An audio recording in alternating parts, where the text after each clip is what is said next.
নমস্কার বন্ধুরা, কেমন আছেন সব? আশা করি সব ভালো আছেন। আমার চ্যানেলে আপনাদেরকে স্বাগত জানাই। আজকে আমি তৈরি করব কাঁচা আমের মিষ্টি আচার।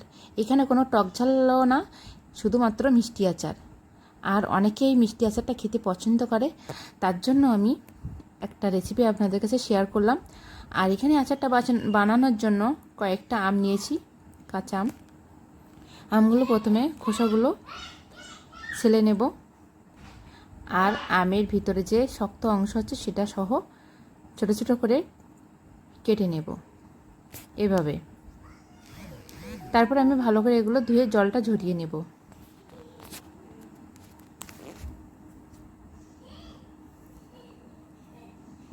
এবার আমি খালি কড়াইতে দিয়ে দিলাম পাঁচফোড়ন। আম অনুযায়ী আমি এখানে পাঁচফোড়নটা ব্যবহার করছি। আমার এখানে আম কম, এই জন্য আমি 1 চামচ মতো পাঁচফোড়ন ব্যবহার করছি। আর এই আচারটা তৈরি করতে মাত্র 10 মিনিট মতো সময় লাগবে। পাঁচফোড়নটা ভেজে নেওয়া হয়ে গিয়েছে, এটা আমি এখন নামিয়ে নেব। এবার আমি কড়াইতে দিয়ে দিলাম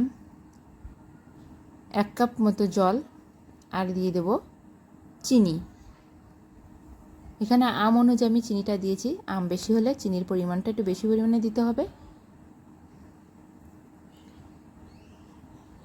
চিনিটা ভালো করে জলের সাথে আমি এভাবে মিশিয়ে দেব।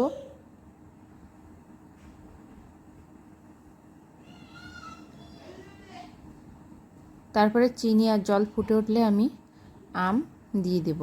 দিয়ে অল্প আছে এটা আমি জ্বালিয়ে একটু সিদ্ধ করে নেব। আর তার ফাঁকে আমি দিয়ে দিলাম সামান্য একটু লবণ, আর কালার আসার জন্য সামান্য একটু হলুদ।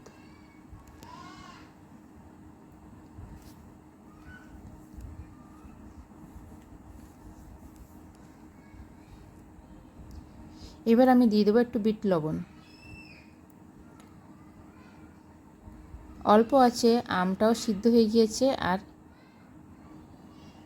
কত সুন্দর চিনির রসটাও শুকিয়ে আসছে।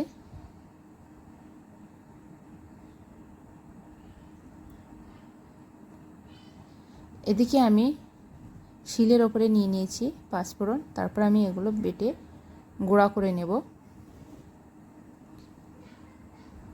আচারটা আমার শেষের পথে। এবার আমি গুঁড়া করে রাখা মশলা ছড়িয়ে দেব। হয়ে গেল আমার কাঁচা আমের মিষ্টি আচার। আর আচারটা দেখতেও অনেক সুন্দর হয়েছে, দেখা যাচ্ছে। আর আমটা ভালোভাবে সিদ্ধ হয়ে গিয়েছে, আর আস্তে আস্তে কিন্তু আছে আমগুলো, খেতেও দারুণ হবে। আর এই আচারের একটা করে টুকরো মুখে দিলেই কিন্তু মুখে মিলিয়ে যাবে, আর খেতে অসাধারণ। আপনারা বাড়িতে এটা ট্রাই করে দেখতে পারেন। আর এটা বানাতেও তো খুবই কম সময় লাগে। আম পুড়িয়ে যাওয়ার আগে আচারটা তো বানিয়ে খেতেই হবে। আর দেখেন ঠান্ডা হওয়ার পরে সুতো কেটে উঠছে রসটা।